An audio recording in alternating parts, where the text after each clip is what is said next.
A ver, oremos. Padre nuestro, Señor, que estás en los cielos, le damos las gracias por empezar este inicio de semana con lo mejor, Señor, poder aprender de ti y pidiendo su presencia divina que nos ayude, Señor, a entender el mensaje que usted nos ha preparado, Señor. Utiliza, Señor, a su sierva, oh Dios, que nos trae este mensaje. Unge, Señor, su boca, que el Espíritu Santo ponga pensamiento en ella también, Señor, y que estas palabras sean de regocijo. Señor, también pido por cada uno de las personas, hermanos y hermanas que están conectados en esta noche, Señor, por su salud física y su salud espiritual, Señor, y por las necesidades, Señor, que estén pasando, oh Dios, que en el momento, Señor, que usted lo decida, nos pueda ayudar, Señor. Bendice, Señor, a cada uno de ellos y le damos las gracias. Quédese con nosotros. En el nombre de su amado Hijo Jesucristo se lo rogamos. Amén. Sí. Bien, entonces le damos la bienvenida a nuestra hermana y amiga Anita Isabel, que nos acompaña desde Chile. Una cordial bienvenida, y ella nos va a compartir el mensaje. Muy buenas noches. Nos va a compartir el tema de hoy del libro Conflicto. Muchas gracias, hermanita, por darme el la oportunidad. Capítulo 4. Entonces, mi hermana Anita, bienvenida, y el tiempo es suyo. Capítulo 4. Primero les quiero pedir que si acaso hacemos una oración de nuevo, para que Dios bendiga este mensaje. Cerramos los ojitos, inclinamos el rostro. Bendito Dios que moras en los cielos, te quiero dar las gracias por la oportunidad que me dan de poder compartir este mensaje, especialmente con el capítulo que vamos a estudiar.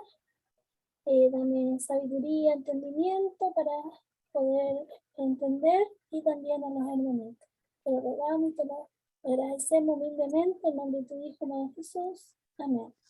Amén. Amén. Dice, fieles porta antorchas. Aunque la tierra estuvo sumida en tinieblas durante el largo periodo de supremacía papal, la luz de la verdad no pudo ser extinguida totalmente. En todas las edades hubo testigos de Dios, hombres que conservaron su fe en Cristo como único mediador entre Dios y los hombres. Sostuvieron la Biblia como única regla de la vida y santificaron el verdadero día de reposo. Nunca sabrá la posterioridad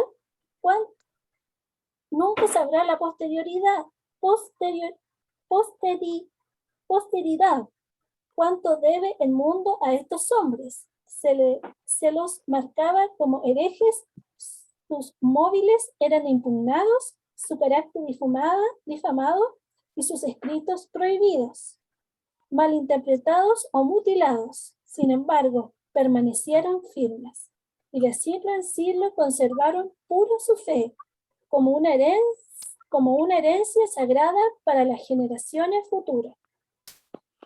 La historia del pueblo de Dios durante los siglos de oscuridad que siguieron a la supremacía de Roma está escrita en el cielo, aunque ocupa escaso lugar en las crónicas de la humanidad. Pocas son las huellas que de su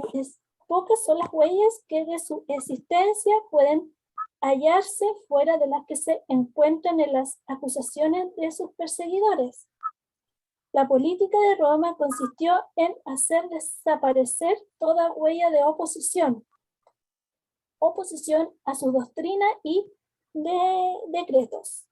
Trató de destruir todo lo que era herético, ya sean personas o escritos.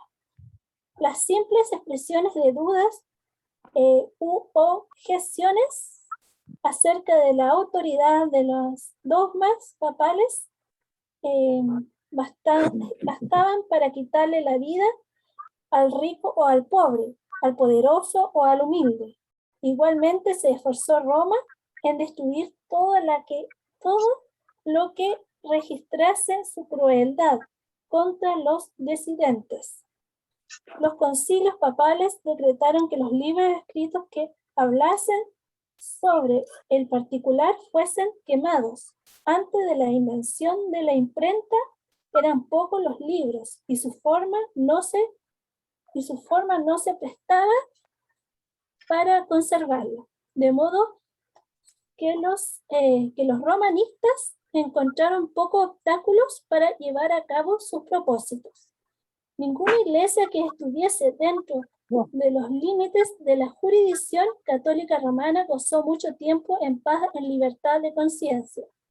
No bien el papado se hizo dueño del poder, extendió los brazos para aplastar a todo el que rehusara reconocer su gobierno, y una tras otra las iglesias se sometieron a su dominio. En Gran Bretaña, el cristianismo primitivo había echado raíces desde muy temprano. El evangelio recibido por los británicos, apágame ese celular y come rápido. en los primeros siglos no se había corrompido con la apostasía católica romana. La persecución de los emperadores paganos, que se extendió aún hasta aquellas remotas playas, fue el único don que recibieron de Roma las primeras iglesias de Gran Bretaña. Muchos de los cristianos que huían de la persecución en Inglaterra hallaron refugio en Escocia. De allí la verdad fue llevada a Irlanda, y en todos esos países fue recibida con gozo. En cuanto los sajones invadieron Gran Bretaña, el paganismo obtuvo el dominio. Los conquistadores desdeñaron ser instruidos por sus esclavos, y los cristianos tuvieron que refugiarse en las montañas y en los páramos silvestres. No obstante, la luz, escondida por algún tiempo, siguió ardiendo. Un siglo más tarde brilló en Escocia, con tal intensidad que se extendió a muy lejanas tierras. De Irlanda salieron el piadoso Colombano y sus colaboradores, quienes al reunir en su derredor a los creyentes esparcidos en la solitaria isla de Lona, establecieron allí el centro de sus labores misioneras. Entre estos evangelistas había uno que observaba el sábado bíblico, y así se introdujo esta verdad entre la gente. En Lona se fundó una escuela de la que fueron enviados misioneros no solo a Escocia, Inglaterra, sino a Alemania, Suiza y aún Italia. Pero Roma había puesto los ojos en Gran Bretaña y resolvió someterla a su supremacia. En el siglo VI, sus misioneros emprendieron la conversión de los sajones paganos. Recibieron favorable acogida por parte de los altivos bárbaros, a quienes indujeron por miles a profesar la fe católica romana. A medida que progresaba la obra, los jefes papales y sus secuaces tuvieron encuentros con los cristianos primitivos. Entonces se vio un contraste impresionante. Estos últimos eran sencillos y humildes, con carácter, doctrinas y costumbres que se ajustaban a las escrituras, mientras que los romanistas ponían de manifiesto la superstición, la arrogancia y la pompa del papado. El emisario de Roma exigió de estas iglesias cristianas que reconociesen la supremacía del pontífice soberano.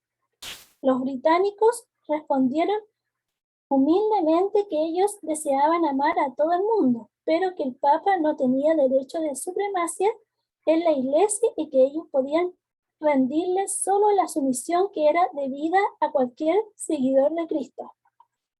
Varias tentativas se hicieron para conseguir que se sometiesen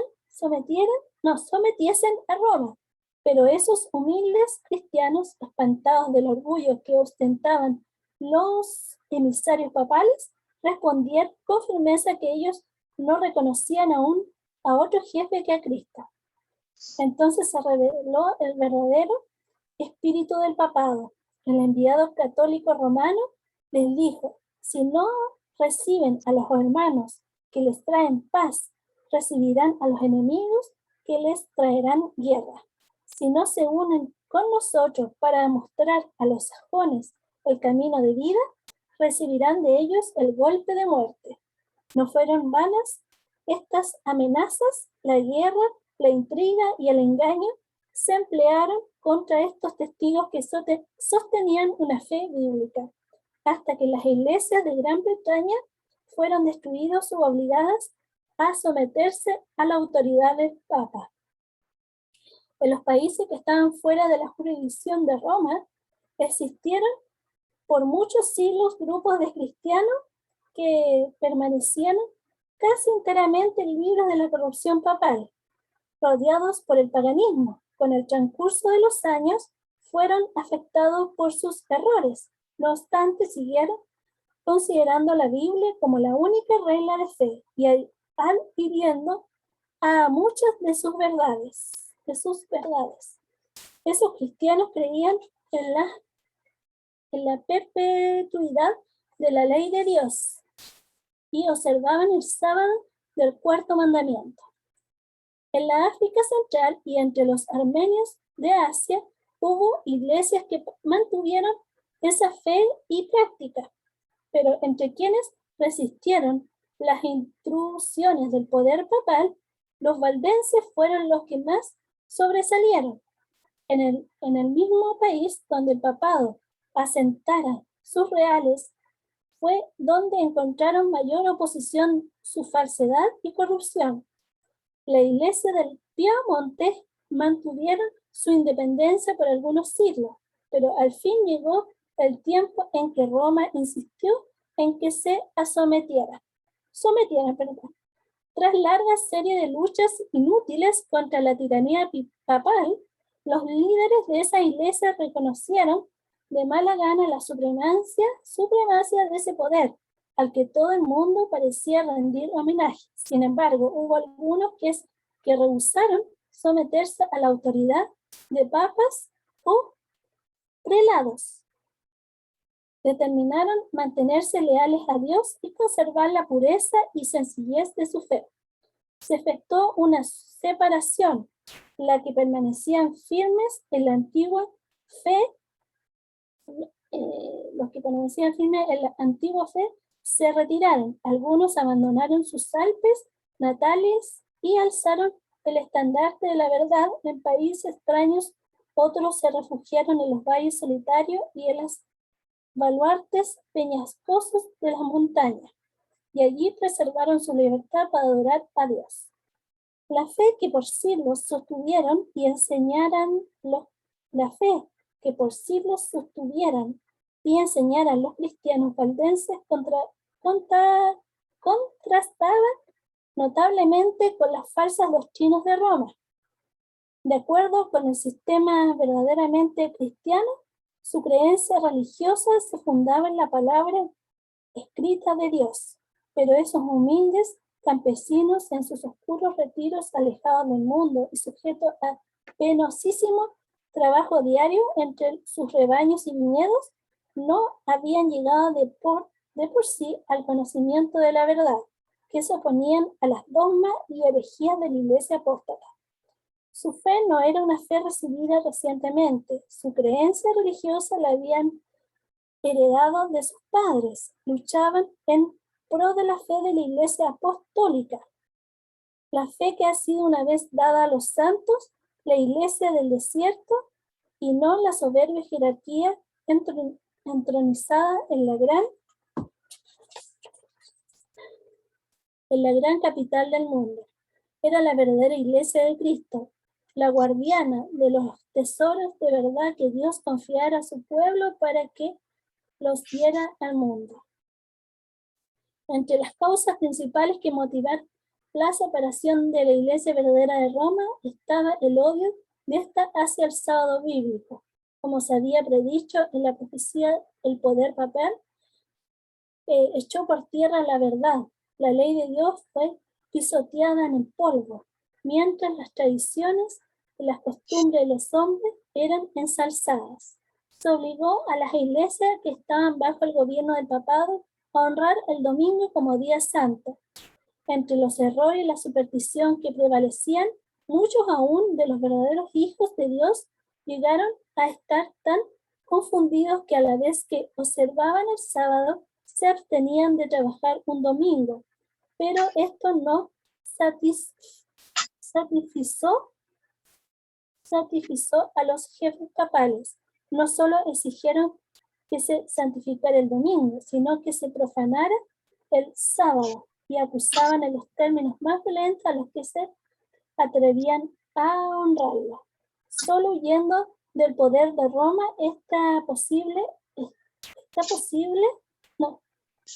solo huyendo del poder de Roma era posible obedecer en paz la ley de Dios. Los valdenses fueron los primeros de entre todos los pueblos de Europa que tuvieron una traducción de las Santas Escrituras. Ver el apéndice, dice. Centenares de años antes de la Reforma ya poseían la Biblia manuscrita en su propio idioma. Tenían pues la verdad sin adulteración, y esto los hizo objetos especiales del odio y la persecución.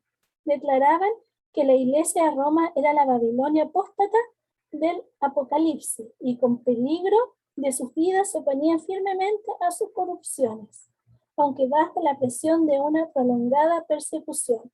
Algunos sacrificaron su fe y poco a poco renunciaron a sus principios distintivos. Otros se aferraron a la verdad. Durante siglos de oscuridad y apostasía hubo valdenses que negaron la supremacía de Roma, rechazaron como idolátrico el culto de las imágenes y guardaron el sábado verdadero.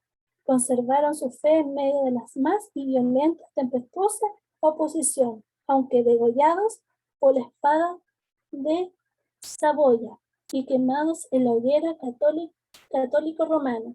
Defendieron con firmeza la palabra de Dios y su honor.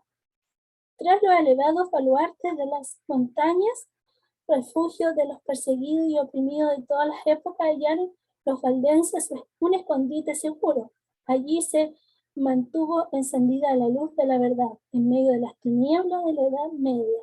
Allí los testigos de la verdad sostuvieron por 1000 años la antigua fe. Dios había provisto para su pueblo un santuario de imponente grandeza, como convenía a las grandes verdades que les había confiado. Para esos fieles exiliados, las montañas eran un emblema de la inmutable justicia de Jehová. Señalaban a sus hijos esas altas cumbres que a manera de torres se erguían en inalterable majestad, y les hablaban del ser en quien no hay mudanza ni sombra de variación, cuya palabra es tan firme como las colinas eternas. Dios había firmado las montañas y las había ceñido de fortaleza. Ningún brazo podía removerlas de su lugar, sino solo el del poder infinito. De igual manera había establecido su ley, fundamento de su gobierno en el cielo y en la tierra. El brazo del hombre podía alcanzar a su semejante y quitarle la vida, pero ¿qué brazo podría desarraigar rápidamente las montañas de sus cimientos y arrojarlas al mar si pudiese modificar un precepto de la ley de Jehová o borrar una de sus promesas a quienes hacen su voluntad? En su fidelidad a la ley, los siervos de Dios debían ser tan firmes como las inmutables montañas. Las montañas que circundaban sus hondos valles atestiguaban constantemente el poder creador de Dios y eran una garantía de su permanente cuidado protector. Aquellos peregrinos aprendieron a amar esos símbolos mudos de la presencia de Jehová. No se entregaban a la queja por causa de las dificultades que les tocaba en suerte, y nunca se sentían solos en medio de la soledad de los montes. Daban gracias a Dios por haberles provisto un refugio de la ira y crueldad de los hombres. Se regocijaban en su libertad para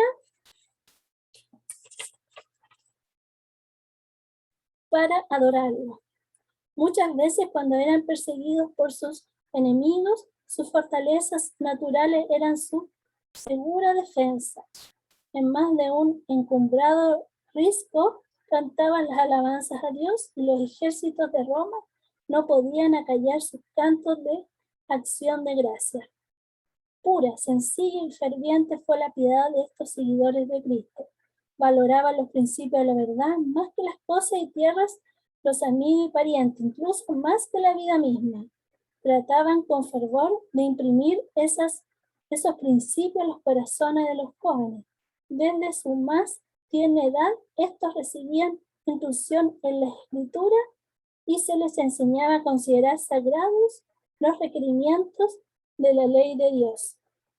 Las copias de la Biblia eran raras, por eso se aprendían de memoria sus preciosas palabras.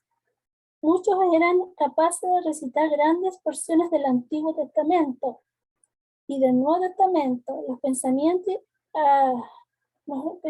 referentes a Dios se asociaban con los escenarios sublimes de la naturaleza y con las humildes bendiciones de la vida diaria. Los niños aprendían a ser agradecidos a Dios como el dador de todo favor y de todo consuelo. Como padres tiernos y afectuosos, amaban a sus hijos demasiado sabiamente como para acostumbrarlos a la complacencia de los apetitos. Los esperaba una vida de pruebas y privaciones, quizás el martirio. Desde niños se les educaba para sufrir penurias, ser sumisos y sin embargo pensar y obrar por sí mismos. Desde temprano se les enseñaba a llevar responsabilidad, a hablar con prudencia y a apreciar la sabiduría del silencio. Una palabra indiscreta que llegara a oídos del enemigo podía no solo hacer peligrar la vida de quien la profería, sino la de centenares de sus hermanos, porque así como los lobos acometen a su presa, los enemigos de la verdad perseguían a los que se atrevían a abogar por la libertad de la fe religiosa. Los valdenses habían sacrificado su prosperidad mundanal por causa de la verdad y trabajaban con incansable paciencia para conseguir el pan. Aprovechaban cuidadosamente todo pedazo de suelo cultivable entre las montañas y hacían producir a los valles y a las faldas de los cerros menos fértiles. La economía y la abnegación más rigurosa formaban parte de la educación que recibían los niños como su único legado. Se les enseñaba que Dios había determinado que la vida fuese una disciplina y que sus necesidades solo podían ser satisfechas mediante el trabajo personal, la previsión y el cuidado y la fe. Este procedimiento era laborioso y fastidioso, pero saludable. Precisamente lo que el hombre necesita es su condición caída. La escuela que Dios le proveyó para su educación y desarrollo, mientras se habituaban a los jóvenes al trabajo y a las privaciones, no se descuidaba la cultura de su inteligencia. Se les enseñaba que todas sus facultades pertenecían a Dios y que todas debían ser perfeccionadas y desarrolladas para servirle. En su pureza y sencillez, las iglesias valdenses se asemejaban a iglesias de los tiempos apostólicos. Rechazaban la supremacía de papas y prelados y consideraban la Biblia como única autoridad suprema e infalible. A diferencia de los altivos sacerdotes de Roma, sus pastores seguían el ejemplo de su maestro, quien no vino para ser servido, sino para servir. Apacentaban el rebaño del Señor, conduciéndolos a los pastos verdes y a las fuentes de agua viva de su santa palabra. Alejada de los monumentos, la pompa y el orgullo humano, la gente se reunía no en soberbios templos ni en suntuosos catedrales, sino a la sombra de las montañas, en los valles de los Alpes, o en tiempos de peligro en algunos sitios peñascosos semejantes a fortalezas para escuchar la palabra de verdad de parte de los siervos de Cristo. Los pastores no solo predicaban el evangelio, sino que visitaban a los enfermos, catequizaban a los niños, amonestaban a los que andaban extraviados y trabajaban para resolver las disputas y promover la armonía y el amor fraternal. En tiempos de paz eran sostenidos por las ofrendas voluntarias del pueblo, pero la imitación de Pablo,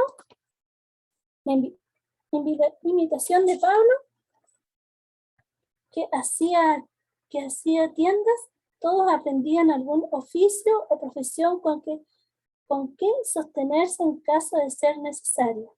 Los jóvenes recibían instrucción de sus pastores, a la vez que se prestaba atención a todos los ramos del aprendizaje general. La Biblia era considerada el estudio principal.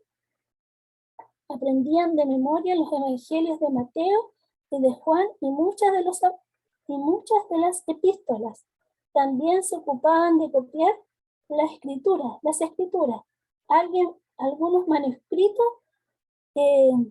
contenían la Biblia entera, otros solo breves porciones selectas a las que quienes eran capaces de exponer las escrituras agregaban algunas sencillas explicaciones del texto.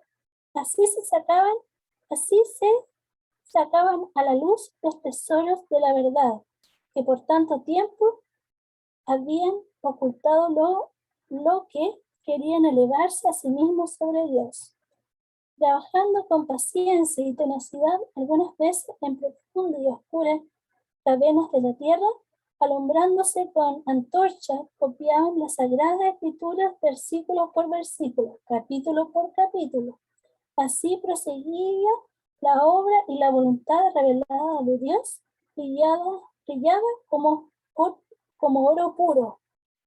Pero solo los que estaban empeñados en esa obra podían discernir cuánto más pura, radiante y bella era esa luz como afecto de las grandes pruebas que sufrían por su causa. Ángeles del cielo rodeaban a esos fieles servidores. Satanás había incitado a los sacerdotes papales a que se sepultara la palabra de verdad bajo la basura del error, la herejía y la superstición, pero de una manera maravillosa fue preservada incorruptible a través de todas las edades tenebrosas. No llevaba la marca del hombre, sino el sello de Dios. Incansables han sido los esfuerzos del hombre para oscurecer el significado sencillo y claro de las escrituras y para hacer que contradigan su propio testimonio. Pero semejanza del arca que flotó sobre las ondulantes profundidades, la palabra de Dios cruza ilesa las tempestades que amenazan destruirla, así como las minas tienen ricas vetas de oro y plata ocultas debajo de la superficie, de modo que todo el que quiera hallar el precioso depósito debe cavar. Así también las santas escrituras contienen tesoros de verdad que solo se revelan a quien las busca con fervor, humildad y devoción. Dios había propuesto que la Biblia fuese un libro de instrucción para toda humanidad en la niñez, en la juventud y en la edad adulta, y que fuese estudiada en todo tiempo. dio su palabra a los hombres como una revelación de sí mismo. Cada verdad que vamos descubriendo es una nueva revelación del carácter de su amor. El estudio de las Escrituras es el medio divinamente instituido para poner a los hombres en conexión más estrecha con su Creador y para darles un conocimiento más claro de su voluntad. Es el medio de comunicación entre Dios y el hombre. Si bien los valdenses consideraban el temor de Dios como el principio de la sabiduría, no dejaban de ver lo importante que es tratar con el mundo, conocer a los hombres y llevar una vida activa para desarrollar la inteligencia y despertar las percepciones. De sus escuelas, en las montañas enviaban a algunos jóvenes a las instituciones de saber de las ciudades de Francia o Italia, donde encontraban un campo más vasto para estudiar, pensar y observar, en el que encontraban los Alpes de su tierra. Los jóvenes así enviados estaban expuestos a las tentaciones, presenciaban de cerca los vicios y tropezaban con los astutos agentes de Satanás que los insinuaban las herejías más sutiles y los más peligrosos engaños. Pero la educación que recibieron en su niñez había sido tan sólida como para prepararles para todo eso. En las escuelas a donde iban no debían intimidar con nadie. Su ropa estaba confeccionada de tal modo que muy bien podía ocultar el mayor de sus tesoros, los preciosos manuscritos de las Santas Escrituras. Estos, que eran el fruto de los meses y años de trabajo, los llevaba consigo y siempre que pedían hacerlo sin despertar sospecha, cautelosamente ponían algunas porciones de la Biblia al alcance de aquellos cuyo corazón parecía dispuesto a recibir la verdad. El joven valdense era educado con tal propósito en vista desde el regazo de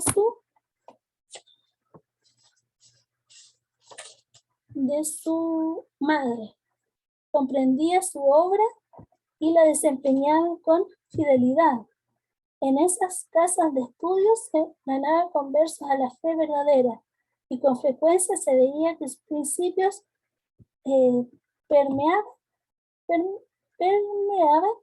toda la escuela. Sin embargo, los dirigentes papales no podían encontrar ni aún al recurrir una minuciosa investigación alguna pista de la fuente de lo que ellos llamaban herejía corruptora.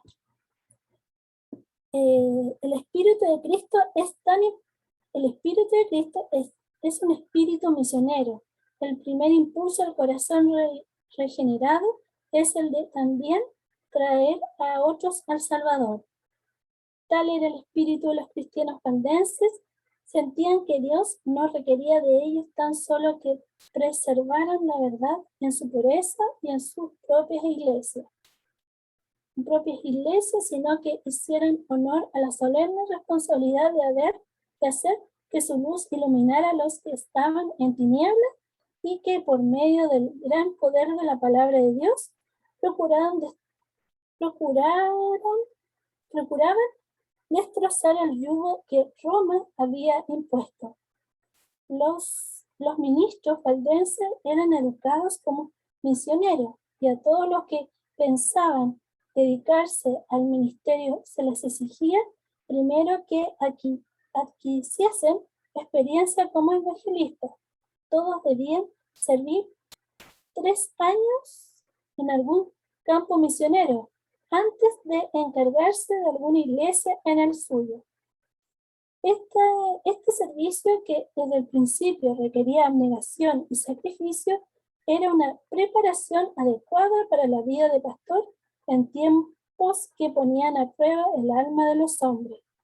Los jóvenes que eran ordenados para el sagrado ministerio no veían delante de sí perspectivas de riqueza y glorias terrenales, sino una vida de trabajo y peligro y posiblemente el martirio como suerte. Los misioneros salían de 2 en 2, como Jesús enviara a sus discípulos. Era usual que se asociaran a un joven con un hombre de edad madura y con experiencia. El joven debía someterse a la orientación de su compañía. El adulto se hacía responsable de su entrenamiento y aquel debía ser sumiso a la instrucción. No andaban siempre juntos, pero con frecuencia se reunían para orar y aconsejarse, y de este modo se fortalecían uno a otro en la fe. Dar a conocer el objetivo de su misión había asegurado su fracaso. Por tanto, cuidadosamente ocultaban su verdadero carácter. Cada ministro sabía algún oficio o profesión, y los misioneros llevaban a cabo su trabajo bajo el amparo de una vocación secular. Generalmente escogían el oficio de comerciantes o buhoneros. Comerciaban sedas, joyas y otros artículos que en esos tiempos no era fácil adquirir, a no ser en distantes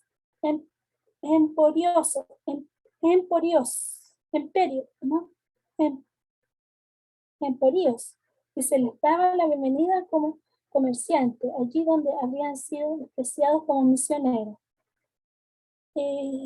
Constantemente elevaban su corazón a Dios, pidiéndole sabiduría para poder recibir un tesoro más precioso que el oro y las joyas.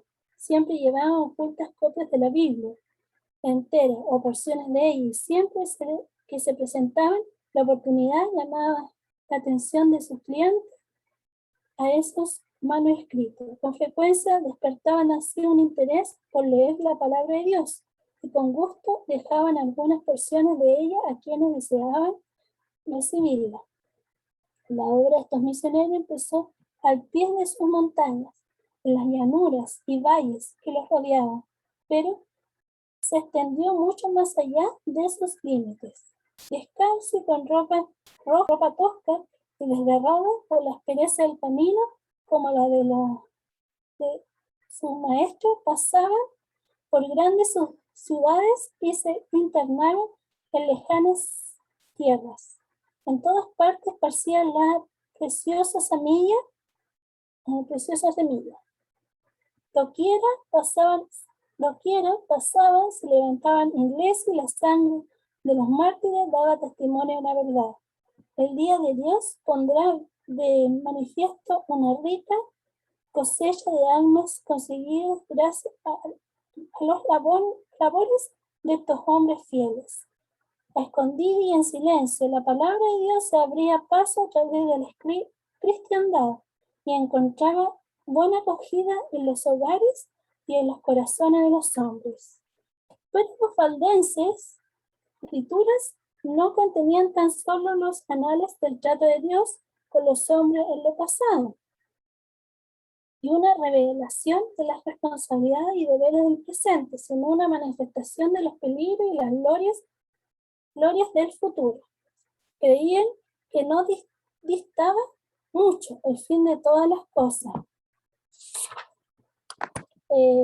Y al estudiar la Biblia con oración y lágrimas, tanto más los impresionaban su preciosa enseñanza y la obligación que tenían de dar a conocer a otros sus verdades.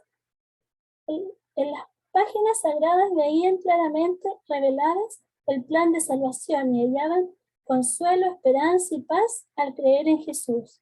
Y a medida que la luz iluminaba su entendimiento y alegraba sus corazones, deseaban con ansias derramar sus rayos sobre quienes se hallaban en la oscuridad del error papal.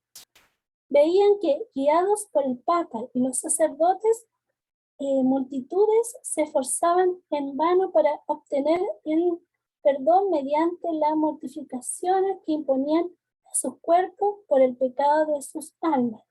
Como se les enseñaba a confiar en sus buenas obras para obtener la salvación, se fijaba siempre en sí mismo y pensaban continuamente en su condición pecadora, viéndose expuesta a la ira de Dios y afligido su cuerpo y su alma en encontrar alivio.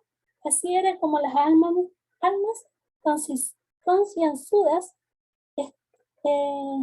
estaban atadas a las doctrinas de Roma. Millares abandonaban a amigos y a parientes y se pasaban la vida en las celdas de un convento. Miles trataban en vano de hallar paz para su conciencia por medio de repetidos ayunos y crueles azotes, de vigilias a medianoche, de postraciones en fatigosas horas sobre las losas frías y húmedas de sus deprimentes habitaciones, de largas peregrinaciones y de sacrificios humillantes, torturas terribles, oprimidos por un sentido de pecado y perseguidos por el temor a la ira vengadora de Dios. Muchos soportaban hasta que la naturaleza exhausta sucumbía y bajaban al sepulcro sin un rayo de luz o esperanza.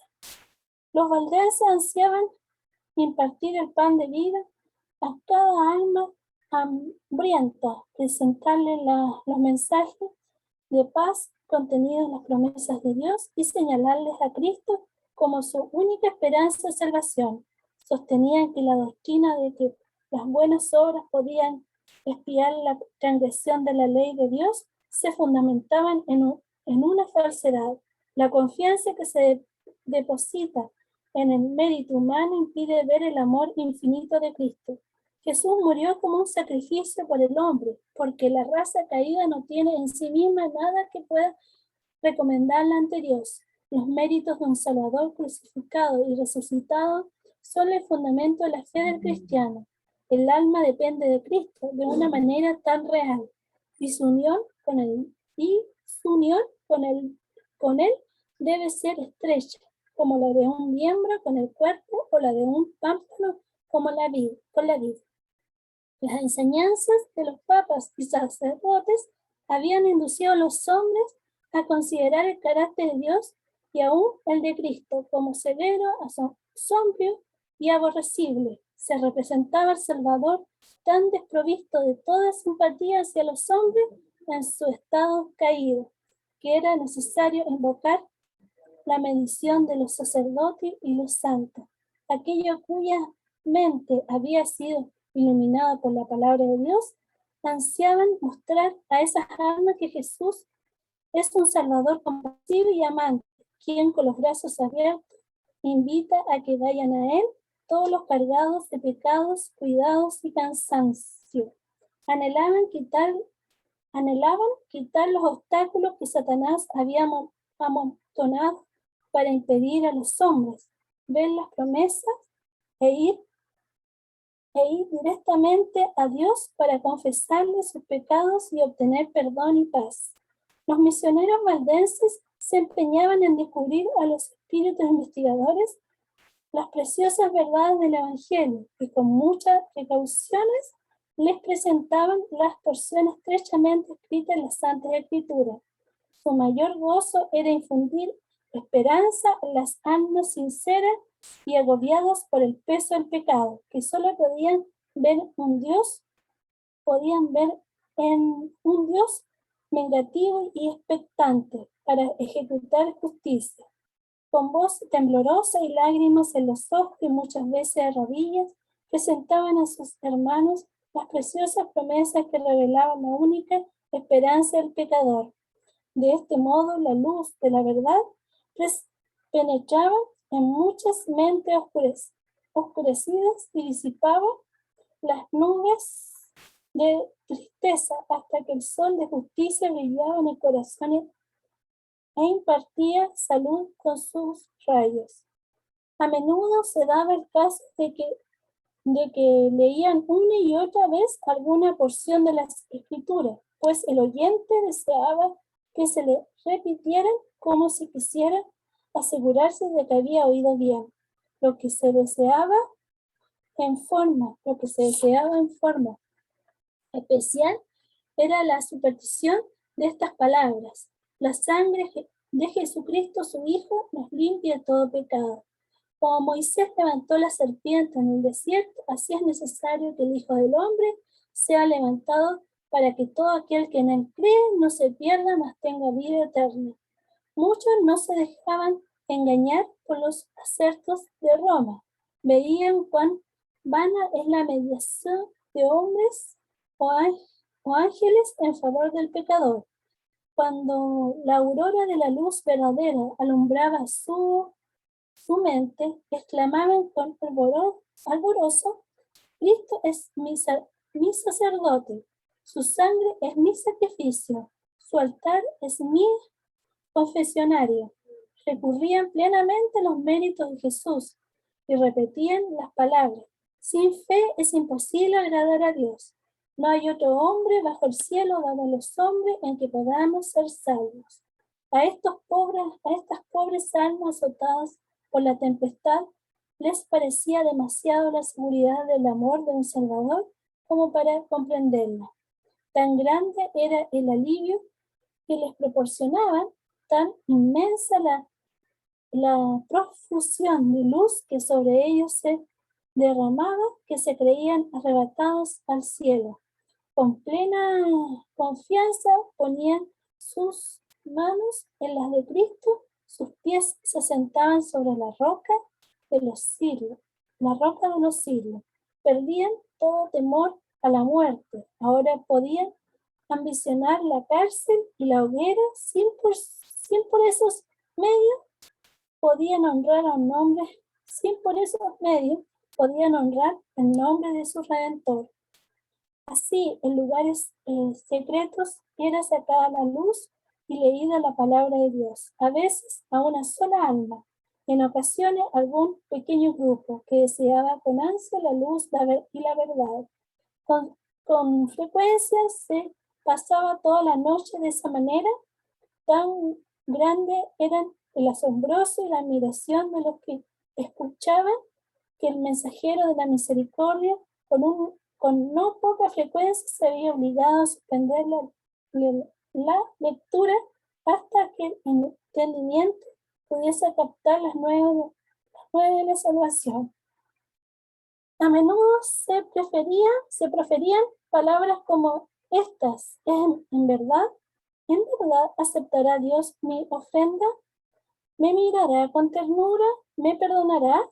La respuesta se les veía era: vengan a mí todos ustedes que están cansados y agobiados, y yo le daré descanso. La fe se aferraba de las promesas y se oía esta alegre respuesta: ya no habrá que hacer largas peregrinaciones ni penosos viajes a lugares sagrados. Puedo acudir a Jesús tal como soy, pecador e impío, y Él no desechará la oración de arrepentimiento. Tus pecados te son perdonados. Los míos, sí, aún los míos pueden ser perdonados. Un raudal de santo gozo llenaba el corazón, y el nombre de Jesús era ensalzado con alabanza y acción de gracias. Esas almas felices volvían a sus hogares para derramar luz, para cantar a otros. Lo mejor que podían su nueva experiencia, que habían encontrado el camino verdadero y viviente. Había un poder extraño y solemne en las palabras de la Escritura, que hablaban directamente al corazón de los que anhelaban la verdad. Era la voz de Dios y llevaba convicción a quienes la oían. El mensajero de la verdad proseguía su camino, pero su apariencia, humilde, sinceridad, seriedad y fervor profundo se prestaban elocuentes comentarios. En muchas ocasiones sus oyentes no les preguntaban de dónde venían ni a dónde iban. Dice, el mensajero de la verdad proseguía su camino, pero su apariencia humilde, sinceridad, seriedad y fervor profundo se postraba a frecuentes comentarios. En muchas ocasiones su oyente no le preguntaban de dónde venía ni a dónde iba. Tan embargados se hallaban al principio por la sorpresa y después de gratitud y gozo que no se les ocurría hacerle preguntas. Cuando lo habían instado a que los acompañara a sus casas, le había contestado que primero debían visitar a las ovejas perdidas del rebaño. ¿Podría haber sido un ángel del Señor?, se preguntaban. En muchas ocasiones no se volvía a ver el mensajero de la verdad. Se había marchado a otras tierras, o a su vida se consumía en algún calabozo desconocido, o quizás sus huesos blanqueaban en el sitio mismo donde había muerto, dando testimonio de la verdad. Pero las palabras que había dejado atrás no podían ser destruidas. Estaban haciendo su obra en el corazón de los hombres, y solo en el día del juicio se conocerán plenamente sus benditos resultados. Los misioneros valdenses estaban invadiendo el reino de Satanás, por los que los poderes de las tinieblas fueron incitados a una mayor vigilancia. Cada esfuerzo realizado para que la verdad avanzara era observado por el príncipe del mal, y más atizaba los temores de sus agentes. Los caudillos papeles veían un presagio de peligro para su causa debido a los trabajos de estos humildes itinerantes. Si permitían que la luz de la verdad brillara sin impedimento, disiparía la densa nube del error que envolvían a la gente y harían la mente de los hombres hacia Dios solo, y al fin destruiría la supremacía de Roma. La misma existencia de esta gente que sostenía la fe de la iglesia primitiva era un testimonio constante contra la apostasía de Roma. Por tanto, despertó el odio y la persecución más implacable. Además, era una ofensa que Roma no podía tolerar el que se negase a entregar las escrituras. Determinó borrarlos de la tierra. Entonces empezaron las más terribles cruzadas contra el pueblo de Dios en sus hogares de las montañas. Se lanzaron inquisidores sobre sus bueyes, y las escenas del inocente Abel cayendo ante el asesino Caín se repitió con frecuencia. Una y otra vez fueron asolados sus feraces campos, destruidas sus casas y capillas, de modo que de lo que una vez fuera campos florecientes y hogares de cristianos sencillos y hacendosos, no quedaba más que un desierto, como la fiera que se esfuerza más y más al probar la sangre. Así se enardecía con gran intensidad la ira de los papistas a causa de los sufrimientos de sus víctimas. A muchos de esos testigos de la fe pura se les perseguía por las montañas y se los cazaba por los valles donde estaban escondidos, atrapados entre bosques espesos y cumbres rocosas. Ningún cargo se podía hacer contra el carácter moral de ese linaje proscrito. Sus mismos enemigos los tenían por gente pacífica, sosegada y piadosa. Su gran ofensa consistía en que no querían adorar a Dios de acuerdo con la voluntad del Papa, y por ese crimen se les infligía todos los ultrajes, humillaciones y torturas que los hombres o los demonios podían inventar. Una vez que Roma resolvió exterminar la secta odiada, el Papa expidió una bula en que condenaba a sus miembros como herejes y los entregaba a la matanza. Ver apéndices. No se los acusaba de holgazanes, ni de deshonestos, ni de desordenados, pero se declaró que tenían una apariencia de piedad y santidad que seducía a las ovejas del verdadero rebaño. Por tanto, el Papa ordenó que si la maligna y abominable secta de malvados que usaba abjurar fuese aplastada como serpiente venenosa.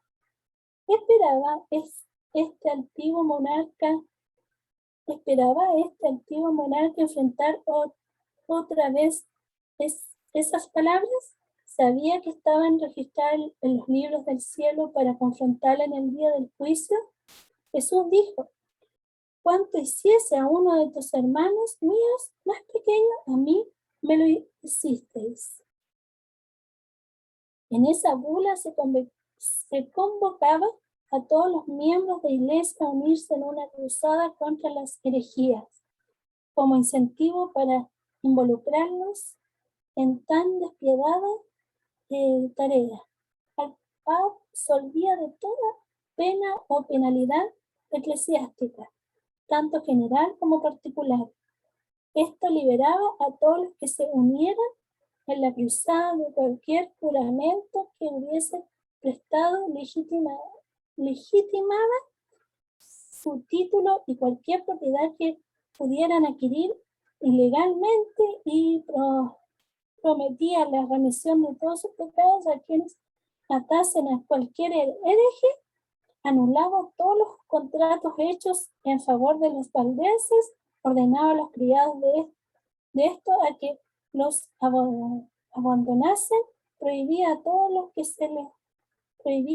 que les prestasen ayuda de cualquier clase y los autorizaba para tomar posesión de sus propiedades.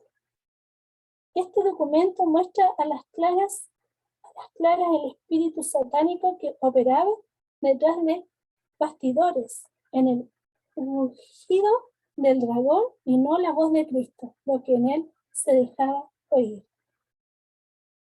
Los jefes papales no quisieron conformar su carácter con el gran modelo de la ley de Dios, sino que eligieron un modelo a su gusto y determinaron obligar a todos a ajustarse a este, porque así lo habían dispuesto Roma.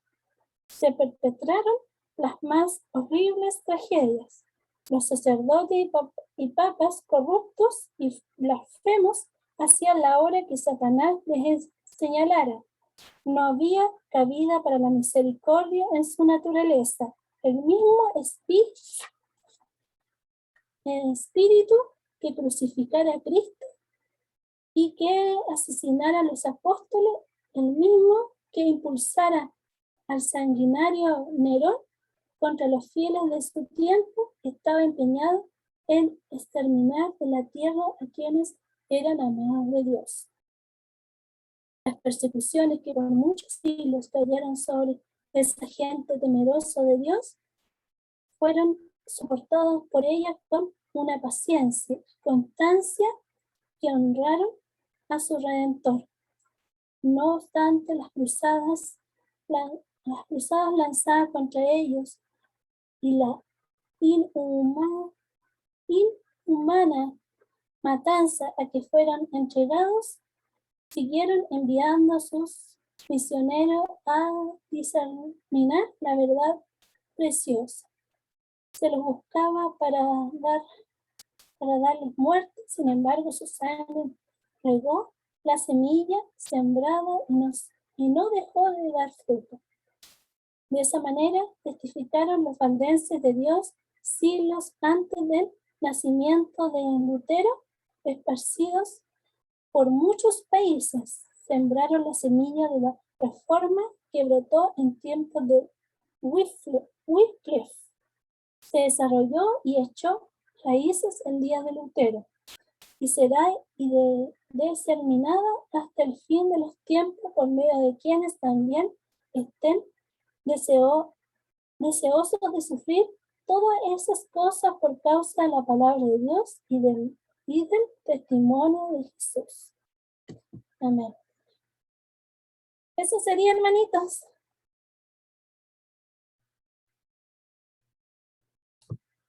Eso sería el capítulo número 4. Amén. Amén, amén, hermano. Muchas gracias. De nada. Fieles. Pero bien. Gracias a nuestra hermana Anita. Pues ahora terminamos el capítulo 4. Pero lo importante es sus comentarios, qué impresión, qué comprendieron, qué entendieron aquí de esta lectura de este libro, del capítulo 4. Un ejemplo a seguir. Amén. Recordemos. Hermanita. Hermanita Sheila. Sí, adelante, Sheila. Sí, me impresionó mucho el ir escuchando todo el relato de lo acontecido y cómo uno se puede, o el pueblo de Dios se puede proyectar en que es lo mismo que está aconteciendo y que va a acontecer. Como dice Anita, de allí es de donde tenemos que tomar esos ejemplos de fe, de perseverancia, de ser humildes también y de poder aferrarnos aún en medio de todo lo que el enemigo pretenda hacer, porque sabemos que nuestro amado Dios está siempre al control. Yo le decía a mi mamita que me imaginaba cuando nosotros viajamos al interior de donde ella nació, al interior de la región de la cuarta región, que hay unos cerros enormes, y me imaginaba yo a los hermanos que en esos tiempos se escondían y cómo nosotros, si es que el Señor nos da vida para entonces, ¿cierto? Vamos a tener que hacer lo mismo. Muchos van a estar en las ciudades, pero otros también van a estar refugiados en los cerros, en tantos lugares. Eso, como dice Anita, por sobre todo aferrarnos a todo lo que ellos hicieron, cómo fueron fieles al Señor. Amén. Recordemos también que en el capítulo 3 se titulaba Una era de tinieblas, y en ese transcurso habían inducido a la cristiandad, ¿no? Muchas teorías, mucha filosofía y muchas creencias falsas con respecto a los muertos, con respecto al que intercede por los pecadores y así, y la ley de Dios se había pisoteado, ¿no?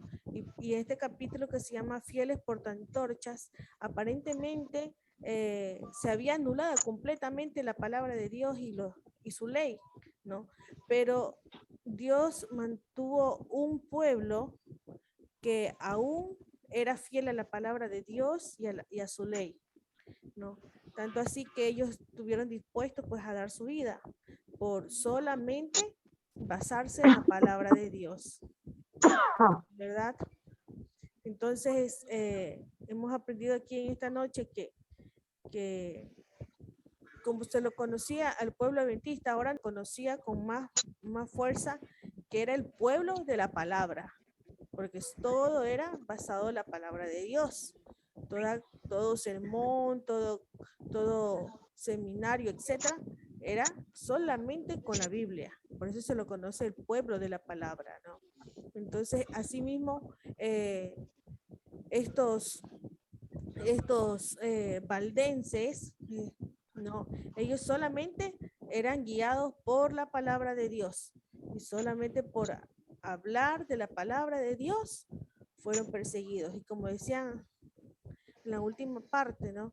Que Roma no se sometió a las leyes de Dios, sino que hizo un modelo a su gusto, ¿no? Y vemos en la actualidad que ahora Hay muchísimas religiones.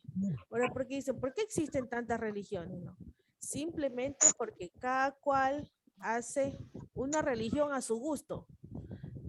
No me... A su conveniencia. A su conveniencia. Muchos dicen que hemos aprendido como esta semana que pasó, la alimentación, ¿verdad? Y dicen los adventistas no pueden O comer. todos dicen, yo creo a Dios a mi manera. Así es, ¿no? Los adventistas no pueden comer tantas cosas, ¿no? Pero vemos que aquí, a pesar de ello, Dios, va a haber un pueblo, un fiel, en todos los aspectos, físico, mental, espiritual. Levantó la mano Walter. Sí. Feliz sábado, hermano. Feliz santo sábado. Feliz sábado. A mí me llamó la atención. También quiero saludar a mi amigo Franklin López, que aprovecho la oportunidad. Me llamó la atención mucho la educación, la instrucción que recibían estos, tenían esa capacidad de obediencia que vemos hoy en nuestros días, que es muy difícil. La capacidad de memoria que tenían, o sea, esta era cosa de Dios, para darle una capacidad de intelecto que puedan memorizar muchas cosas. Y eran muy cautelosos a quien llevaban el mensaje. O sea, no lo regaban o no lo decían así a viva voz. Llegó un momento en que estaban siendo perseguidos, como va a llegar un momento, ¿no? Esto no está diciendo que también va a pasar así. O sea, le dio Dios esa capacidad de poder ver a quién le doy el mensaje. Porque mire, ahorita los cristianos, si usted no se pone una vacuna, dice, este es cristiano, ¿no? O sea, enseguida le dicen, ¿no? O le dicen, mejor se queda callado y no dice nada, porque una experiencia mala me pasó, ¿no? Yo por un compañero me preguntó si ya me había vacunado y yo le dije no, y me dijo, eres una amenaza social. Entonces me sentí mal, ¿no? Porque, o sea, yo le dije, no le dije nada porque no tenía un argumento que como educadamente decirle, pero Dios después me dio sabiduría para en alguna ocasión, ¿no? Con respeto y todo, pero bueno, digo que va a haber un tiempo también como uno no le puede dar a cualquiera el mensaje porque ellos nos van a denunciar. Uno tiene que conocer bien, como en los tiempos de los valdenses, no es que se les niegue el mensaje, ya llegará un tiempo en que, como dijo Dios, a los que se pierden, se perderán, y los que sean salvos, seguirán siendo salvos, ¿no? Entonces, me dio esa idea, me hizo recordar eso y de estos niños, cómo lo introduían sus padres. Entonces es importante cómo vamos a educar a nuestros hijos para que cuando tengan algún compañerito, cómo vayan a abordar a esos niños también, muy cautelosamente. Gracias, María. Recordemos que el Papa, él es la autoridad máxima, ¿no? Hasta el día de ahora. No solo en esos tiempos, sino hasta ahora, que ellos son los que, como dicen, ¿no? Que tienen que hacer para el perdón de los pecados, tienen que hacer obras, hacer indulgencias, hacer ayunos, hacer tanta cosa, ¿no? Entonces, eso sigue, eso no se acaba. Entonces, debemos nosotros estar bien apercibidos de la palabra de Dios, porque igual, como dice en su palabra, ¿no? Habrán profetas que engañarán aún a los escogidos. Entonces debemos de estar nosotros preparados cada día para, con la ayuda del Espíritu Santo, ¿no? Nos dé el discernimiento para poder entender cada versículo, cada palabra que está escrita en la Biblia. Porque recordemos que habrá tiempos en que ya no podremos leer la palabra del Señor. tendremos que irnos grabando los versículos. Dios permita, ¿no?, que en su misericordia nos haga ser la memoria, ¿no? Todavía tengamos para guardar algunos versículos, porque a veces uno conversa con alguna persona y por ende ya hay la oportunidad nosotros de dar el mensaje. Entonces, pero Dios mismo nos da a las personas y la capacidad para las palabras adecuadas en ese momento oportuno. Eso, mis hermanos, entonces tenemos que ser bien valientes para seguir avanzando en la obra del Señor, dando el evangelio, pero ahora todavía estamos con libertad de tener su palabra, ¿no? Es el medio que podemos dar a conocer. Habrá tiempos que ya no podremos ni coger la palabra de Dios, porque serán quemadas, nos perseguirán, no tendremos ni cómo llevar la palabra de Dios. Entonces, tiempos muy difíciles que nos vendrán, queridos hermanos. Eso, entonces, esta lectura también nos hace recapacitar que como los valdenses eran hombres fuertes, ¿no? Valientes, que dejaron la semilla. Asimismo a nosotros nos toca dejar la semilla por donde vayamos. Dios sabe Él cuáles serán las semillas que caerán y acogerán. Porque hay semillas que sembramos pero no son germinadas. Entonces son duras la gente todavía, pero ahora en este tiempo, como dice en su palabra, no habrá hombres que querrán estudiar, escuchar, pero ya será que demasiado tarde, ¿no? Entonces tenemos que aprovechar hoy en esta pandemia para poder seguir dando el mensaje mientras podamos, queridos hermanos. Ese es mi pensamiento de acuerdo a la lectura que leímos del capítulo 4. Eso, mis queridos hermanos. Amén. Feliz sábado. Amén. Feliz Santo Sábado, hermanos. Santo sábado, hermano. Me gustaría destacar este pasaje de aquí, de lo que se leyó, ¿verdad? Que dice aquí, se refiere a los niños y a los jóvenes, ¿verdad? En aquel tiempo, como que nosotros dejamos volar nuestra imaginación y nos ubicamos allí con los valdenses, ¿verdad?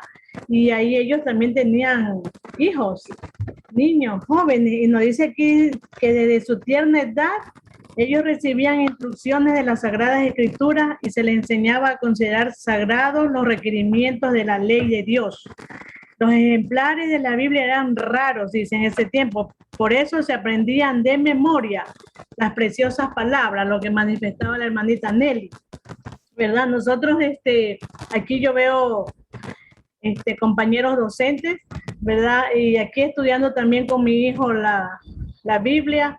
El Señor, como nos ha enseñado un querido pastor, el pastor Armero, dice que es el mejor pedagogo, porque dice que él instruyó al pueblo de Israel, diciéndole a los padres, a las madres, que les repitieran a sus hijos día a día, ¿verdad?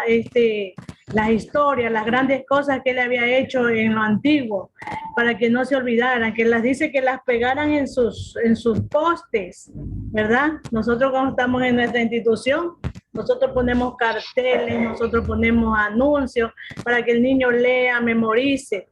Miren lo que nos manda el Señor, ¿no? Y en aquel tiempo, eso hicieron los valdenses.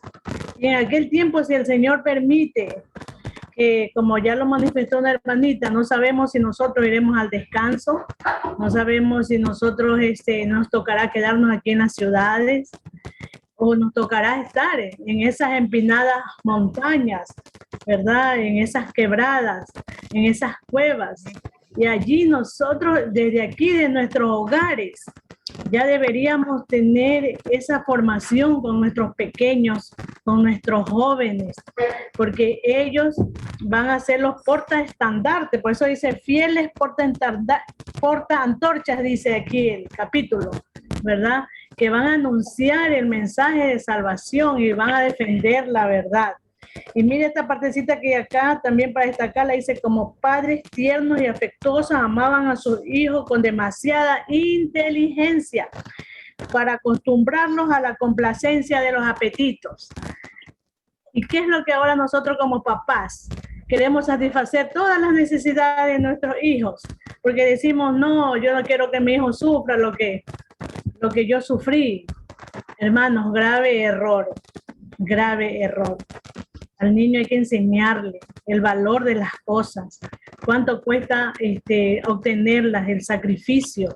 Y esto estaba pasando aquí, la historia nos cuenta los hijos de estos hermanos valdenses, ¿verdad? Dice que le esperaba una vida de pruebas y privaciones y tal vez hasta de martirio a esos pequeños. Y de esa manera iban a aprender del gran amor de Dios y a valorar. Y el Señor los utilizó como instrumentos. Pasaron ellos años allí. ¿Y por qué creen, hermanos, que se preservó la verdad? Porque ellos transmitían a su hijo de esa manera, ¿verdad? Y hasta ahora que nosotros hemos llegado a conocer esta bendita verdad. Entonces, a aquellos que son papás, nosotros que somos docentes, tenemos en las manos estos seres humanos pequeñitos y jóvenes. Que el Señor nos dé la sabiduría suficiente para guiarlos, para enseñarles, para hablarles, para dedicar tiempo. Ahorita que el tiempo es nuestro peor enemigo, nos absorbe el trabajo y nosotros sí que cometemos errores al dejarlos a ellos a un lado. Entonces insto a aquellos hermanos a que estén allí pendientes de los pequeños, a enseñarles ese amor, ese temor a Dios, esa humildad, como fue nuestro Señor Jesús. Gracias, hermano. Amén. Amén. Amén. Bien. Entonces, gracias, Virna. Bien. Oremos entonces. Amén.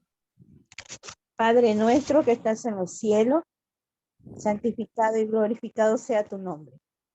Agradecidos, Padre, por un sábado más en esta tierra, esperando, Señor, que el próximo sábado lo podamos celebrar en tu trono, en tu ciudad celestial, Señor. Gracias, Padre, por este mensaje que tú nos das, ya que tú eres nuestro Padre, que nos da la salvación, la santificación, que nos hace todo el perdón. Gracias por tu palabra, porque por medio de ella nos hablas, Padre de la gloria. Gracias por dejar escuchar tu voz para nosotros, tus hijos, para ser fieles, así sea ante las adversidades. Ayúdanos para mantenernos firmes en la fe, Señor, cuando todas estas cosas comiencen a suceder. Ser fieles como estos hermanos, Padre amado, hasta perseverar hasta cuando tú vengas. Agradecido porque cada palabra tuya es alimento para nuestras almas, nuestra fe. Amén. Y nuestro amor por ti, Señor. Solo tú podrás, Padre amado, ayudarnos en nuestro caminar diario contigo. Cógenos fuerte de tu mano para perseverar hasta el fin. Gracias, Padre, por este nuevo sábado, por los hermanos que hemos escuchado tu palabra. Ayúdanos a seguir, señores, permaneciendo siempre contigo, Señor Jesús. Gracias por tu amor y tu bondad. Te lo agradecemos, no porque haya mérito en nosotros, sino por la preciosa sangre de tu Hijo amado, el Señor Jesús. Amén. Amén. Amén. Amén. Amén. Gracias, mi hermanita. Amén, Amén. Amén. Amén. Ha sido una Amén, bonita noche. hermanito. Dios los bendiga. Feliz Ha santo sido una sábado. bonita noche.